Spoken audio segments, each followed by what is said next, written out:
여러분 안녕하세요. 성경 속에 있는 진리를 탐구해보는 기독교 강요 시간입니다. 오늘 5항 자기 부정한 이웃을 돕는 태도를 바르게 한다. 우리가 하나님에게서 받은 은혜는 모두 일정한 조건 하에 위탁된 것이라고 경고한다. 위탁된 것이란 하나님이 우리에게 주셨다는 말입니다. 나의 노력이나 열심, 내가 얻은 게 아니라 하나님이 우리에게 주셨기 때문에 그것은 받은 은혜를 교회의 공익을 위해서 사용하라는 것이 그 조건이다 했습니다. 다윗도 자기가 가지고 있는 그 재능들을 자기 나라를 구하는 일에다가 썼습니다. 결국 하나님의 나라를 구하는 일에다가 쓴 거죠. 그래서 다윗이 그 재능을 숨겨두지 않고 자기만을 위해 쓰지 않고 하나님의 나라를 위해서 사용할 때에 그의 인생이 지경이 넓어지고 또 그가 하나님 앞에 그 가진 재능들이 굉장히 넓게 사용되는 것을 볼 수 있습니다. 마찬가지로 자기가 가지고 있는 재능이나 은사들을 교회를 위해서 또 이웃을 위해서 사용하게 되면은 자기가 가지고 있는 재능이 범위가 넓어지고 또 그것을 통해서 인생이 복을 받게 되는 것입니다. 은사 전체는 우리의 이웃들의 유익을 위해서 분배하라는 조건으로 하나님께서 우리에게 베푸시고 위탁하신 것이라고 우리는 배웠다 했습니다. 그렇게 우리가 이것을 이렇게 나누려면은 기본적으로 가치관이 바뀌어야 됩니다. 내게 주어진 모든 것들이 다 하나님께서 내게 주신 것이다 라는 가치관으로 바뀌어져야지 그것을 사람들을 위해서 교회를 위해서도 사용할 수 있게 됩니다.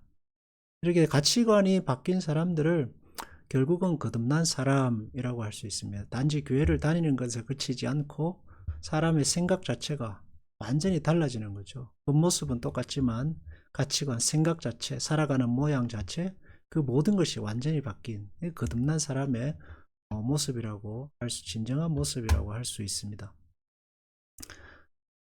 온몸에 공통적으로 유익하게 된 때에 비로소 각 기관은 자체 능력의 혜택을 받는다. 그와 같이 경건한 사람도 그가 가진 능력이 무엇이든 간에 교우들을 위해서 일할 줄 알아야 하며 교회의 전반적 성장을 위해서 전심전력하는 이외의 어떤 방법으로도 자기를 돌보지 않는다 해서 교회가 어떻게 하면 부흥하게 되느냐 이제 여러 가지 이유가 있지만은 그러나 자기가 가진 재능을 교회를 섬기는 일에 최선을 다하게 되면은 교회는 당연히 부흥할 수밖에 없습니다.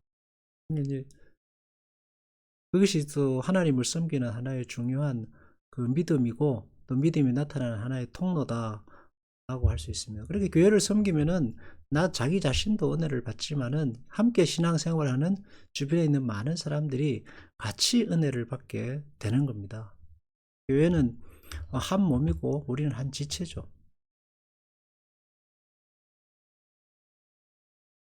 이웃에 대한 사랑은 사람의 종류에 좌우되지 않고 하나님만을 우러러본다. 이웃을 어떻게 하면 사랑할 수 있느냐 하면은 그 이웃 가운데에 있는 하나님만을 우러러봐야 된다 했습니다. 사람은 자신의 공로로 판단한다면 대부분이 심히 무가치하다. 사람을 판단할 때 저 사람이 무엇을 했느냐, 저 사람의 지위나 명예나 선행이나 이런 걸 본다면 대단한 사람 별로 없습니다. 그러나 이 점에서 성경은 최선의 방법으로 우리를 돕는다.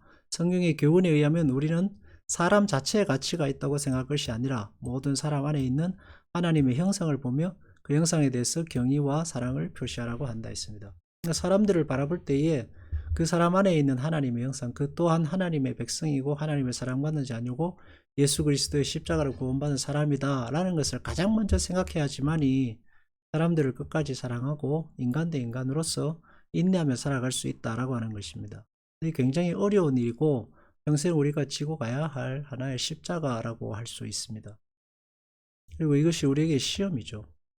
우리를 미워하는 사람을 사랑하며 악한 일을 한 사람을 유익하게 해주며 비난하는 사람에게 축복을 대한다는 것은 어려운 일일 뿐만 아니라 사실 어려운 정도가 아니고 이거는 죽는 거나 마찬가지입니다. 죽음에 이르는 길인데 인간의 본성에 전혀 반대되는 일이다. 완전 반대되는 일입니다. 이런 일을 할 수 있으려면 확실히 한 가지 길밖에 없다. 우리에 대한 다른 사람들의 악의를 생각지 않고 그들 안에 있는 하나님의 형상을 주시하는 것을 잊지 않는 것. 이것이 그일이다. 그러니까 그들 안에 있는 하나님의 형상을 주시하는 것.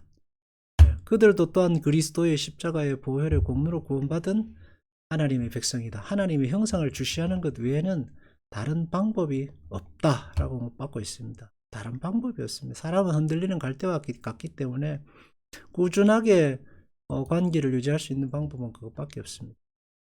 자, 하나님께 대한 자기 부정은 그의 뜻에 대한 헌신이다 했습니다. 이것 화랑부터는 이제 그리스도인의 물질에 대한 경제 생활에 대한 어떤 가치관을 말하고 있습니다.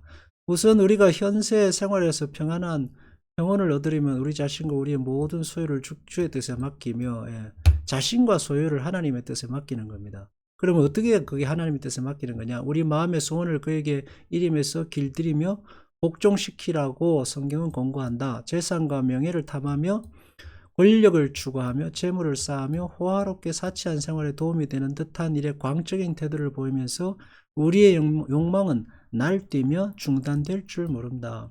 이게 이제 기독교 강요가 15세기 정도에 쓰여졌는데 15세기 그 정도에 쓰여졌는데 그때나 지금이나 다를 게 하나도 없지 않습니까? 그뿐만이 아니라 사람이 태어난 이래도 그 모양은 똑같습니다. 세상의 명예를 탐하고 권력을 추구하고 재물을 쌓고 호화롭게 사치한 생활에 하기 위해서 광적인 태도를 보이면은 평안과 평온, 하나님이 주신 하나님의 뜻에 복종하는 게 아니다라는 겁니다. 그렇게 되면은 하나님이 주시는 그 하나님의 나라를 누리지 못하고 오히려 모든 하나님이 주시는 복들을 잃어버리고 절망과 좌절, 지옥 속으로 불화와 싸움 속으로 빠져들게 되는 것입니다. 그 반대로 가난한 살림과 낮은 가문과 이름 없는 처지를 우리는 경탄하리만큼 무서워하고 미워한다. 특히 요즘 한국의 모습들이 그렇습니다. 가난한 살림과 낮은 가문, 이름 없는 처지를 벗어나기 위해서 모든 사람들이 발버둥 치고 있는데 그게 도에 지나칠 만큼 인간으로서는 그렇게 하지 말아야 할 방법을 택하고 가지 말아야 할 길로 가면서까지 뭐랄까요, 믿음 있는 사람들조차도 도저히 이해할 수 없는 삶의 방식을 가지고 살아가는데 참 굉장히 큰 위험한 사고방식이다라고 할 수 있습니다. 어떻게 해서든지 이런 상태에서 빠져나가도록 우리는 자극을 받는다.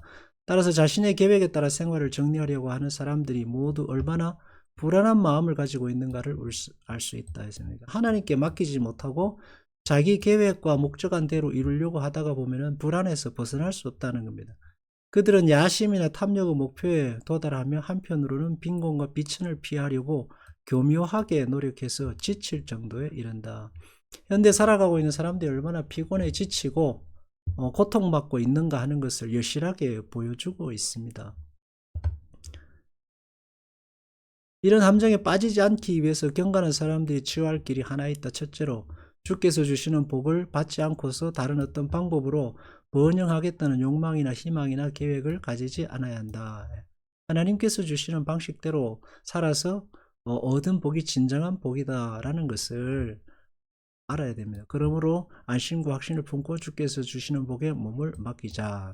하나님이 주시는 복의 범위 안에서 누리고 살면은 행복하고 복된 삶이 됩니다. 근데 그것을 넘어서서 내가 욕망하는 곳까지 가려고 하면은 결국은 불행하게 되는 거죠. 그것이 돌아온 탕자의 모습 중에 하나입니다. 아버지 집을 싣고 내가 목표한 것을 이루자고 해서 나갔는데 결국은 불행하게 돼. 우리가 하나님 안에서 참 복된 삶을 살려면 성경적인 범위 안에서 내가 복을 누리고 살겠다는 각오를 해야 됩니다. 이거는 싸움의 영역이지 결국 그냥 가만히 있으면 저절로 되는 것은 아닙니다. 우리의 의무와 책임이기도 한 것입니다. 육은 자체의 노력이나 근면에서 또는 사람들이 호의해서 무기를 구할 때에 아무리 자체만으로 충분하다 하더라도 이 모든 것은 확실히 아무것도 아니다. 우리의 수완이나 노고도 주께서 도우시지 않으면 우리에게 아무 유익이 없을 것이다. 그러나 만일 주의 축복이 있기만 하면 모든 장애물도 불구하고 모든 일이 우리에게 유일하고 기쁜 결과가 될 것이다. 그냥 열심히 살면 된다가 아니라 사람들의 마음을 흡족하게 해서 그들의 마음을 기쁘게 해주고 부귀를 구하는데 그런 거는 결국은 아무런 도움이 되지 않는다라는 것을 말하고 있습니다. 우리의 수고와 노력에도 하나님이 도우셔야지 그게 우리에게 남고 열매가 되고 우리의 유익을 주는 것입니다. 그래서 하나님이 도우시면 모든 장애물에도 불구하고 굉장히 우리에게 유익하고 기쁜 결과가 된다 하는 겁니다. 그 대표적인 이삭을 들 수 있습니다. 이삭 왕하고 싸워가지고 자기 옆에 있는 부족의 왕하고 싸워가지고 걔들이 자꾸 우물을 침범해 오니까 우물을 계속 내줍니다. 또 내주고 또 내주고 또 내주다가 결국은 세 번째 우물을 통해서 이제 번성하게 됩니다. 우리가 하나님의 방식대로 살면은 하나님께서 우리가 살아가는 길을 열어주시고 축복해 주시는 거예요. 그래서 내가 하나님의 범위 안에서 살아가는 것에 대해서 두려워할 필요가 전혀 없다 하는 것을 성경이 우리에게 말해주고 있습니다. 그리고 생사를 주관하시는 하나님께 우리의 모든 것을 맡기고 살아가면 되는. 일이 잘 되면 좋은 결과가 나타나려면 그것을 위한 모든 수단은 하나님이 내려주시는 복만을 토대로 삼아야 한다. 이 복이 없으면 각종 불행과 재난이 우리를 괴롭힌다. 뭐 명예도 얻을 수 있고 물질도 얻을 수 있고 뭐 성공할 수 있지만 그러나 하나님이 내려주시는 복의 범위로 밖으로 나가게 되면은 불행도 함께 따라오고 재난이 끊이질 않는다는 것을 보여줍니다. 대표적인 사람이 아마 사울일 것입니다. 명예와 행복 얻었지만은 결국은 불행하게 되어서 인생이 밑으로 내려가게 됩니다. 만일 이것을 믿는다면 우리가 할 일은 우리의 민첩한 두뇌와 근면이나 사람들의 호의나 공상적인 행운을 믿고 부귀를 탐내어 애쓸 것이 아니라 주를 바라보며 주의 지도를 받아 정하신 우리의 처지에 도달하도록 하는 것보다 그러니까 자기 분수를 알고 하나님이 정하신 만큼 누리고 살면 된다 하는 겁니다. 그것을 벗어나려고 하면은 이웃을 해야 되고 사악한 행동, 책략, 강계, 탐욕 일삼아야 됩니다. 우리가 늘 이러한 유혹 속에 빠져들지 않도록 자기 자신과의 싸움을 철저하게 싸워야 하는 것입니다. 하나님의 말씀에 반대되는 것들을 바라면서 하나님의 도움으로 그것을 얻을 수 있으라고 믿는 것은 얼마나 바람직한 것입니까? 말씀의 범위를 벗어나서 살면서 거기서 하나님의 도움을 얻으려고 한다면 하나님께 도와주실 수가 없다 하는 겁니다.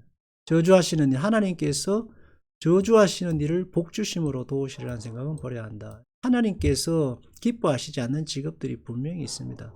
또 하지 말아야 할 일들이 있습니다. 하면서 하나님 도우시라고 기도한다면 그것을 하나님을 욕되게 하는 것입니다. 끝으로 일이 바라는 대로 되지 않더라도 초조해하지 말아야 하고 자기의 어려운 처지를 혐오하지도 말아야 할 것이다. 살아가다 보면 부할 때도 있고 가난할 때도 있습니다. 그것을 받아들이는 것조차도 하나님의 그 뜻을 따르는 것입니다. 욥을 보십시오. 신앙적으로 아무런 문제가 없지만 때로는 가난해지고 고난이 있습니다. 그러나 또 하나님께서 복을 주시면 다시 일어나게 되는 겁니다. 이런 일이 하나님께 대한 불평이며 빈부와 귀천은 일체 하나님의 뜻으로 배정되는 것을 우리가 알기 때문이다. 빈부와 귀천은 일체 하나님의 뜻으로 배정된 것. 열심히 살아서 부하게 될 때도 있고 열심히 살아도 부하게 되지 않을 때가 있다 하는 이야기입니다. 그래서 그 일체는 모두 다 하나님께 맡기고 하나님께서 우리에게 주신 말씀과 복의 범위 안에서 감사하며 기도하며 순리를 따라 살아가면은 거기서 복된 인생이 된다라는 것을 가르쳐 주고 있습니다. 일이 잘 될 때에는 자기의 공로로 돌리지 말고 노력, 행운, 내가 열심히 뼈를 갈아서 살았다, 밤낮 가지 않고 이랬다가 아니라 하나님께서 베푸신 은혜로 공로로 돌리면 되는 겁니다. 그리고 다른 사람이 잘 될 때도 시기할 필요 없죠. 그리고 사업이 번창하고 자기 일은 진척이 미미하거나 후퇴하더라도 영원하고 겸손한 마음으로 참고 견딜 것이다. 이런 건 이제 하나님께 자기의 인생을 맡긴 사람만이 그 하나님이 주시는 물질의 테두리 안에서 살아가는 사람만이 누리는 복이다라고 할 수 있을 것입니다. 기도하겠습니다. 주님, 하나님께서 우리에게 주신 물질의 범위 안에서 살아야겠고 그것이 때로 우리의 욕망에 차지 않더라도 만족할 수 있어야 하겠습니다. 하나님 안에 우리가 있다면 하나님께서 때를 따라 우리를 부욕해 하실 것이고 또 누릴 수 있는 것들로 채우실 줄 믿습니다. 우리에게 믿음과 용기를 더하셔서 하나님이 주시는 범위 안에 살게 하옵소서. 예수님 이름으로 기도합니다. 아멘.